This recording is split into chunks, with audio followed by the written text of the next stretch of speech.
लातूर जिल्ह्यातील शेतकऱ्यांसाठी मात्र एक महत्त्वाची बातमी, ते म्हणजे आता पेरणी संदर्भामध्ये मात्र गहू आणि हरभऱ्याला सरकारी कवच मिळणार आहे. कारण की 600 रुपयामध्ये तुम्ही 40,000चा पीक विमा उतरू शकता.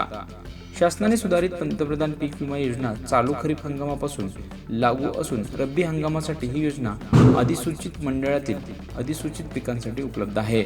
या योजनेत सहभागी होण्यासाठी ई पीक पाहणी करणे व फार्मर आयडी अनिवार्य राहणार आहे. कर्जदार तसंच बिगर कर्जदार शेतकऱ्यांसाठी ही योजना ऐच्छिक स्वरूपाची आहे.